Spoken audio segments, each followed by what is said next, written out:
Le ciel de Manhattan était encore couvert par la douce lueur du soleil du matin lorsque Lucia Herrera est descendue du bus inter-État avec une valise usée et une enveloppe en plastique contenant ses documents. Elle avait 18 ans et venait d'arriver du Nouveau-Mexique, pleine de rêves et de projets qui s'inscrivaient dans un regard déterminé. Cette ville était immense, intimidante, mais Lucia ne pouvait pas laisser la peur s'emparer d'elle. Il était là pour aller de l'avant, quel qu'en soit le prix. Avec l'aide d'un cousin éloigné, Lucia a obtenu un emploi temporaire de réceptionniste dans l'un des plus grands conglomérats commerciaux de la ville, Wellington Enterprises. Le bâtiment était un joyau architectural de verre et d'acier, avec des réceptionnistes impeccablement maquillés, des cadres pressés et des gardes discrets. Lucia n'était pas à sa place dans cet environnement. Elle portait des vêtements simples, parlait avec un accent et portait sur ses épaules un espoir que personne ne comprenait. Au 17e étage, Theodore James Wellington, fondateur et PDG de l'Empire, observait la ville depuis le coin de son luxueux bureau. Un homme de 45 ans, aux cheveux gris et aux soins, et une expression qui alliait fatigue et puissance. Son récent divorce, les séances de chimiothérapie qu'il avait subies il y a des années et sa lutte pour préserver sa fertilité lui avaient laissé des cicatrices que ni sa montre suisse ni ses actions millionnaires ne pouvaient guérir. Théodore était respecté, craint, mais profondément seul. Le premier jour, Lucia pouvait à peine garder les yeux sur l'écran alors qu'elle remplissait des rapports. Elle avait des vertiges, des nausées, mais elle ne pouvait pas se permettre de partir tôt. Lorsqu'un spasme douloureux l'a amenée à se pencher sur le bureau, un collègue lui a conseillé de consulter immédiatement un médecin. Ne sachant pas vers qui se tourner, Lucia est entrée dans la première clinique qu'elle a trouvée dans la rue, une clinique de fertilité sophistiquée appelée Nueva Vida. La réceptionniste servait une cliente à l'allure élégante, Vivian, la femme de Théodore. La femme, pressée, a annulé son rendez-vous et est partie. Lucia, gênée, s'approcha d'une voix faible en disant qu'elle avait des douleurs abdominales. La réceptionniste nouvellement embauchée l'a vue à la hâte et a commis une erreur impardonnable. Elle l'a dirigée vers le bureau du docteur Greston sans avoir correctement enregistré son cas. Lucia a reçu l'ordre de se déshabiller à partir de la taille, on lui a administré un léger sédatif et on l'a traitée comme si elle était Vivian. Le médecin, guidé par un mauvais dossier, a procédé à la procédure d'insémination artificielle à l'aide d'un échantillon de sperme unique et spécial, celui de Theodore Wellington. La jeune femme, confuse, quitta le bureau en se sentant physiquement mieux, mais perturbée. Quelque chose n'allait pas. Bien qu'il ne savait pas quoi. Dans les jours qui ont suivi, Lucia a essayé de reprendre sa routine. Théodore, pour sa part, a reçu la nouvelle que sa femme avait annulé l'insémination. Il se sentait frustré, mais résigné. Cependant, le destin en avait déjà décidé autrement. La semaine suivante, Lucia a recommencé à se sentir mal. Nausées, sensibilité, étourdissement. Il pensait que c'était du stress ou quelque chose qu'il avait mangé. Quand Théodore l'a vu presque s'évanouir lors d'une réunion, il a décidé de l'emmener à l'hôpital. Le diagnostic a frappé comme un éclair. Lucia était enceinte. Et non pas d'un, mais de 2 bébés. Elle était choquée. Elle a déclaré, les larmes aux yeux, qu'elle était vierge. En entendant cela, Théodore ressentit un frisson. Quelque chose en lui le savait. Le reçu de la clinique de fertilité, qu'elle avait vu quelques jours auparavant dans le sac de Lucia, lui revint à l'esprit. Les pièces ont commencé à se mettre en place. L'impossible n'était peut-être pas si impossible. Sur l'écran de l'échographie, 2 petits sacs gestationnels apparaissaient clairement. Lucia tremblait. Théodore s'approcha d'elle, son expression se situant quelque part entre le choc et la peur. Manhattan était une ville où le temps semblait s'écouler plus vite. Le rythme effréné, les voitures de luxe qui glissent dans les avenues, les vitrines étincelantes, tout cela constitue un scénario qui intimide, mais aussi défie. Lucia se sentait comme une pièce étrange dans ce puzzle urbain, mais chaque jour, elle faisait un effort pour s'adapter. La routine à Wellington Enterprises était intense. La jeune femme était dévouée, mais sans comprendre pleinement la dynamique de ce monde de l'entreprise. Elle a attiré l'attention de certains collègues, tant pour sa beauté discrète que pour la simplicité qui contrastait avec la froideur de l'environnement. Il y avait chez Lucie une rare pureté, quelque chose qui semblait déplacé là-bas, quelque chose qui excitait à la fois la sympathie et l'envie. D'un autre côté, Vivian Wellington était tout ce que Lucia n'était pas. Belle, raffinée, sûre d'elle. Il a grandi au sein de l'élite new-yorkaise et a appris dès son plus jeune âge que le pouvoir venait de l'image, du contrôle et du statut. Son mariage avec Théodore était considéré comme une alliance stratégique. L'amour a peut-être existé autrefois, mais aujourd'hui, seules les apparences subsistent. Vivian ne supportait pas bien le rejet. L'annulation de l'insémination n'était pas seulement due à un engagement, il y avait en elle des doutes qu'elle ne voulait pas affronter. Mais en apprenant la grossesse de Lucia, quelque chose s'est allumé en lui, une flamme d'insécurité mêlée à un orgueil blessé. Comment une réceptionniste anonyme a-t-elle pu porter les enfants de son mari dans son ventre? Pendant ce temps, Théodore était plongé dans de profondes réflexions. Cette révélation l'avait secoué plus qu'il ne l'avait prévu. L'idée d'être père le touche à nouveau d'une manière profonde, presque spirituelle. Elle s'est souvenue de la peur qu'elle a ressentie lorsqu'elle a congelé son échantillon de sperme il y a des années, ne sachant pas si elle survivrait au cancer. Et maintenant, par une erreur inexplicable, cet espoir se matérialisait dans le ventre d'une jeune femme innocente. Lucia commença à être soignée par des médecins de confiance de Théodore, qui, sans déclarer d'intention claire, l'entouraient de soins. Elle, méfiante, hésitait à accepter tant d'intérêt. Elle se sentait toujours envahie, blessée dans son intimité. Il n'avait rien demandé de tout cela, et maintenant il était au centre d'un tourbillon d'émotions et d'intérêts qu'il ne comprenait pas. Alors que la ville poursuivait son rythme effréné, trois vies se heurtaient en silence, liées par une coïncidence improbable et par la promesse de deux cures qui n'avaient pas encore commencé à battre. Le scandale était sur le point d'éclater. La nouvelle de la grossesse de Lucia n'avait pas encore été rendue publique, mais des rumeurs circulaient déjà dans les couloirs de Wellington Enterprises. Les cadres chuchotaient, des regards curieux suivaient. Lucia ressentait le poids du jugement silencieux, ne comprenant même pas ce qu'il savait ni combien. Vivian, en découvrant la vérité grâce à une conversation interceptée entre Théodore et son avocat, fut prise d'une rage silencieuse. Il n'a pas crié, il n'a pas fait d'histoire. C'était une femme entraînée à agir froidement et maintenant, elle planifiait chaque mouvement comme une partie d'échecs. Elle engage un détective privé, recueille des preuves, cherche des moyens légaux d'invalider tout lien entre son mari et la jeune femme. Pendant ce temps, Théodore se rapprochait de plus en plus de Lucie. Non pas en tant qu'amant, pas encore, mais en tant qu'homme fasciné par une connexion qui allait au-delà de la logique. Il a commencé à lui rendre visite en dehors des heures de travail, lui apportant des fleurs, des livres pour enfants, parlant des possibilités. Lucia, d'abord mal à l'aise, commença peu à peu à se sentir en sécurité à ses côtés. Mais la question demeurait: jusqu'où serait-il prêt à aller pour ses bébés? Elle était encore une jeune femme vulnérable, effrayée par le monde qui l'entourait. Et le sentiment grandissant pour Théodore n'a fait que rendre tout plus confus. Sur le plan juridique, la clinique Nueva Vida a tenté de faire taire l'affaire avec des règlements de millionnaires. Ils ont offert à Lucia une somme absurde pour renoncer à toute action future. Théodore le rejette publiquement, réclamant justice. L'affaire a commencé à attirer l'attention des médias, et Lucia a vu son visage sur des blogs, des sites web et même des émissions matinales. Le scandale est devenu national. Des manifestations devant la clinique, des spécialistes discutant d'éthique médicale dans des talk shows, des lettres arrivant au domicile de Lucia, certaines avec du soutien, d'autres avec des menaces. Au milieu de tout cela, Lucia a fait face au plus grand des défis: accepter sa nouvelle réalité de future mère de jumeaux, résultat d'une erreur qui allait transformer sa vie pour toujours. La présence de Lucia dans la vie de Théodore a commencé à déstabiliser non seulement sa routine, mais aussi sa perception de lui-même.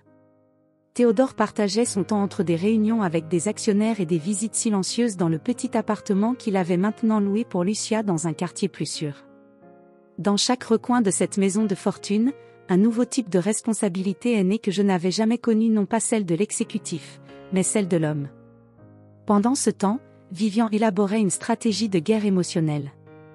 Il a réussi à convaincre un tabloïd prestigieux de publier un rapport exclusif, La vérité derrière le scandale de la clinique. Grâce à ses contacts et à son charme, elle a façonné le récit selon lequel Lucia avait profité d'une situation pour tomber enceinte d'un millionnaire et rechercher une promotion sociale. L'article a eu des répercussions immédiates, divisant les opinions et entraînant le nom de Lucia au centre d'une controverse publique. Lucia, dévastée par les répercussions, a commencé à tout remettre en question. Il a pensé à s'enfuir, à retourner au Nouveau-Mexique, à se cacher de la honte. Mais elle a été arrêtée par le geste inattendu de soutien d'un groupe de femmes professionnelles dans le domaine de la santé. Ils ont organisé une conférence de presse où ils ont défendu publiquement l'intégrité de Lucia, dénonçant la négligence médicale et soulignant l'histoire des échecs de la clinique Nueva Vida. Dans le même temps, un procureur a décidé d'ouvrir une enquête officielle. Cela a fait entrer de nouveaux personnages dans l'histoire: avocats, militants, journalistes et même des groupes religieux. Certains ont vu en Lucie une martyre de l'éthique médicale. D'autres, une menace pour les valeurs familiales traditionnelles. Au milieu de toute cette confusion, un personnage inattendu apparaît: Clara, une ancienne infirmière de la clinique, licenciée pour avoir remis en question des défaillances internes. Elle a cherché Lucia et lui a offert son témoignage, révélant des dossiers supprimés, des emplois du temps modifiés et des pressions internes pour tout garder secret. Son courage a renforcé le processus contre la clinique et a donné à Lucia une alliée inattendue. Les intrigues secondaires étaient entrelacées comme les fils d'une toile d'araignée: la lutte de Vivian pour sauver les apparences, la tentative de Théodore de se racheter par la paternité, la quête de voix et de justice de Lucia. Chaque personnage se trouvait maintenant à la croisée des chemins qui exigeaient des décisions définitives. Et tandis que les bébés grandissaient silencieusement en elle, Lucia a trouvé en elle une force qu'elle n'aurait jamais pensé avoir. Le palais de justice de l'État de New York était bondé ce jour-là. Des appareils photos, des reporters, des flashs partout. Lucie, vêtue discrètement, entra d'un pas ferme, bien que son cœur battît la chamade. Théodore se tenait à côté de lui, l'expression tendue mais encourageante. Il s'agissait de la première audience publique dans le procès de la clinique Nueva Vida, maintenant officiellement accusée de négligence médicale grave. La juge, une femme d'âge moyen connue pour sa position ferme et son impartialité, a ouvert la session par une phrase qui a résonné dans la salle: la vérité n'a pas peur de la lumière. Clara, l'ancienne infirmière, a été citée comme témoin clé. Ses paroles, étayées par des documents et des preuves internes, ont ébranlé la défense de la clinique. Le silence qui a suivi son témoignage était aussi fort qu'un grondement. Mais le point de rupture n'était pas juridique. C'était personnel. Pendant la récréation, Vivian est apparue dans le couloir avec les yeux larmoyants et un visage tendu. Elle s'est dirigée vers Lucia, entourée de conseillers et de journalistes, et, dans un geste inattendu, s'est agenouillée devant elle. En pleurs, il a demandé pardon. « Je me suis trompé à ton sujet. J'avais tort avec eux. » Le geste a paralysé tout le monde. La femme qui jusque-là avait été considérée comme froide et manipulatrice, implorait maintenant son pardon. Lucia, surprise, pouvait à peine répondre. Théodore resta immobile, les yeux fixés sur cette scène surréaliste. Les médias ont explosé avec l'image. La vidéo est devenue virale en quelques minutes. L'opinion publique, jusque-là divisée, commença à pencher fortement en faveur de Lucie. La demande s'est renforcée. Mais au-delà de cela, quelque chose a changé en Lucia. Ses excuses sincères ou non lui ont fait réaliser qu'il vivait quelque chose de bien plus grand qu'une erreur médicale. Ce fut un tournant dans sa vie, dans ses valeurs, dans son destin. La nuit suivante, alors qu'elle regardait la ville depuis la fenêtre de l'appartement, elle a senti les premiers coups de pied des bébés. Et pour la première fois, elle n'a pas pleuré de peur, mais d'acceptation. Quelque chose en elle avait changé pour toujours. Après l'agitation publique provoquée par les excuses de Vivian, la vie de Lucia a pris un tournant inattendu. Cette jeune réceptionniste, jusque-là invisible aux yeux du monde, est devenue un symbole de force, de dignité et de résistance. Les mouvements sociaux ont commencé à utiliser son image dans des campagnes contre la négligence médicale et pour la défense des droits des femmes migrantes. Cependant, la célébrité a apporté des défis. Lucia a commencé à recevoir des invitations pour des interviews, des propositions commerciales, et même des offres pour porter son histoire au cinéma. Il a tout rejeté. Il ne voulait pas profiter de sa douleur. Théodore l'a soutenu dans cette décision, lui offrant discrétion et soutien juridique. Vivian, pour sa part, se retira de la vie publique. Il a demandé le divorce de Théodore et a déménagé avec ses parents dans le Connecticut. Dans des lettres qu'il envoya plus tard à Lucia, Il admit qu'il avait vécu une vie basée sur les apparences et le contrôle, et que la grossesse de la jeune femme avait été le déclencheur de sa propre libération émotionnelle. À la clinique Nueva Vida, la direction a été remplacée et le Dr Greston a vu sa licence suspendue. L'affaire est devenue une jurisprudence pour les processus de fertilité à travers le pays, exigeant de nouveaux protocoles de vérification et de consentement. Clara a été embauchée par une ONG de défense des droits civiques et a commencé à donner des conférences sur l'éthique médicale. Lucia, déjà à un stade avancé de sa grossesse, se sentait plus en sécurité. Elle a eu le soutien d'un petit groupe de femmes qui se sont relayées pour l'accompagner dans ses consultations et lors des journées les plus difficiles. Parmi eux se trouvait un jeune avocat qui avait pris sa défense et qui était aussi devenu son ami. Théodore resta présent, mais respectueux. Il n'a pas cherché à envahir la vie de Lucia, mais il s'est assuré que tout était disponible pour le bien-être des bébés. Il a envoyé de la nourriture biologique, est resté en contact avec les médecins et était prêt à assumer son rôle de père, même si Lucia n'avait pas encore décidé à quoi ressemblerait cette cohabitation. À ce moment-là, plus que des réponses, Lucia avait besoin d'espace. Et pour la première fois depuis longtemps, le monde lui a offert exactement cela. La naissance approchait. Lucia sentait son corps se transformer de jour en jour. Les nuits étaient courtes, l'inconfort physique constant, mais quelque chose en elle la maintenait ferme. Ce n'était pas seulement à cause d'elle, c'était à cause de ces deux vies qui grandissaient dans son ventre. Et aussi, peut-être, à cause d'une version plus forte d'elle-même qui commençait à émerger. Avec l'aide de l'avocat et du groupe de soutien, Lucia a commencé des séances de thérapie. C'était la première fois que je pouvais parler, vraiment parler, de la peur, du traumatisme et du sentiment d'injustice que j'avais porté en silence. Ces conversations ont ouvert des portes intérieures dont j'ignorais même l'existence. Elle commence à comprendre qu'être victime d'une erreur ne la rend pas faible. Au contraire, la force était d'aller de l'avant, même sans avoir toutes les réponses. Théodore a accompagné ce processus avec respect. Il a compris que sa présence était un fil ténu entre le soutien et la pression. Il a décidé d'inviter Lucia à une conversation franche, sans avocat, sans journaliste. Juste tous les deux. Assis sur un banc de Central Park, en plein automne, il a parlé de sa propre douleur, de sa culpabilité et de ce qu'il voulait construire à partir de ce moment-là. Il n'a rien demandé. Il a simplement dit « Je suis ici si vous voulez que je sois là ». C'est là, cet après-midi-là, parmi les feuilles d'or, que Lucia sentit qu'elle pouvait avoir confiance. Elle ne savait pas encore ce que l'avenir lui réserverait, mais elle comprenait que son histoire ne serait plus décidée par d'autres, mais qu'elle serait celle qui dicterait les prochaines étapes. Au fil du temps, elle a commencé à participer à des rencontres avec d'autres femmes qui avaient vécu des situations de violence obstétricale et de négligence médicale. Il a partagé son histoire, mais il a aussi écouté. Il est devenu une figure silencieuse de bravoure. Un symbole de courage et d'empathie. L'arrivée des bébés a été marquée par la tension, mais aussi par l'espoir. Lucia a opté pour un accouchement humanisé, entouré uniquement de femmes en qui elle avait confiance. Quand les jumeaux sont nés, elle a pleuré comme elle ne l'avait jamais fait auparavant. Non pas de douleur, mais de liberté. Théodore était à l'extérieur de la pièce. Lorsqu'il entendit le premier cri, il sentit qu'il était né de nouveau. Les jours qui ont suivi la naissance des jumeaux ont été intenses.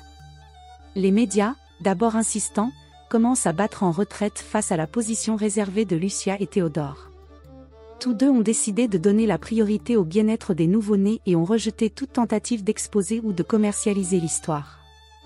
Lucia a ensuite vécu temporairement dans une maison d'aide aux mères célibataires gérée par une ONG, le temps qu'elle décidait prudemment de ses prochaines étapes. Théodore était toujours présent, mais n'envahissait pas. Il s'est contenté d'aider, en silence, en précisant que son engagement était envers ses enfants et envers ce que Lucia a décidé de construire à partir de là. Cependant, Vivian réapparut discrètement. Non pas comme un antagoniste, mais comme quelqu'un qui essaie de se réconcilier avec le passé. Il a envoyé des cadeaux neutres pour les bébés, sans note, et a transféré anonymement une somme d'argent à la clinique où Lucia a effectué son postpartum.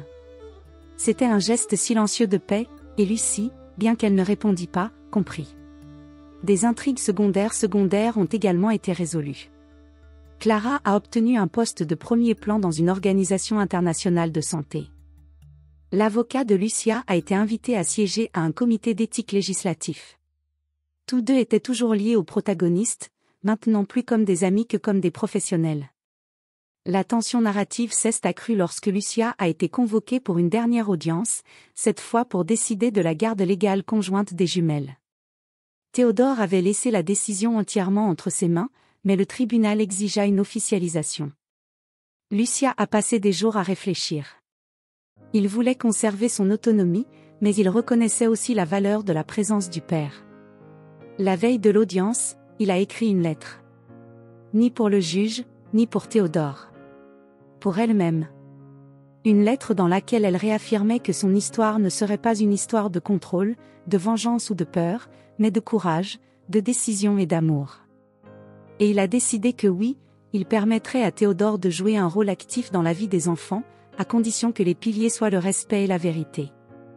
Au tribunal, sa voix était ferme. Et pour la première fois, tout le monde l'a écouté sans l'interrompre. La salle d'audience était dans un silence absolu lorsque Lucia s'est levée pour faire sa déclaration finale. Les yeux rivés sur le juge, elle a décrit son parcours, de l'erreur brutale qui a changé sa vie aux petits gestes d'humanité qui l'ont soutenue. Il n'y avait pas de drame dans sa voix, seulement de la vérité. Je ne suis pas venue ici pour me venger. Je suis venue pour m'assurer que mes enfants aient un avenir où la vérité n'est pas ignorée, où les erreurs ne sont pas cachées. Je veux qu'ils grandissent en sachant qu'il était désiré, même lorsque le monde voulait les traiter comme un accident. Le silence qui s'ensuivit fut total. Théodore, assis au dernier rang, avait du mal à retenir ses larmes. Pour la première fois, j'ai vu Lucia dans son intégralité, non seulement comme la jeune femme impliquée dans la tragédie, mais comme une femme d'un courage farouche. Le juge, visiblement ému, a approuvé la garde partagée avec des clauses spécifiques pour protéger l'autonomie de Lucia. Mais avant de clore la séance, il a déclaré : La justice ne peut pas effacer le passé, mais elle peut façonner l'avenir. Puisse cette décision servir de base à de nouveaux départs. À la sortie du palais de justice, une foule les attendait. Mais cette fois, il n'y a pas eu de cris ni de questions. Que des applaudissements. Lucie prit les mains de ses enfants et marcha vers Théodore. Il n'a rien dit, il a juste tendu les bras. Elle hésita une seconde, puis autorisa l'étreinte. Ce n'était pas une fin romantique. C'était un nouveau départ, construit sur le respect et la vérité. Des mois après l'audience, la routine de Lucia avait été complètement transformée. Elle vivait maintenant dans une petite maison à la périphérie de Brooklyn, où elle pouvait se promener avec les jumeaux le matin et visiter la bibliothèque communautaire l'après-midi. La simplicité de sa nouvelle vie était un baume pour les blessures qui cicatrisaient encore. Théodore rendait fréquemment visite aux enfants. Il y avait entre lui et Lucie une cordialité mûre, construite avec soin et avec des limites bien définies.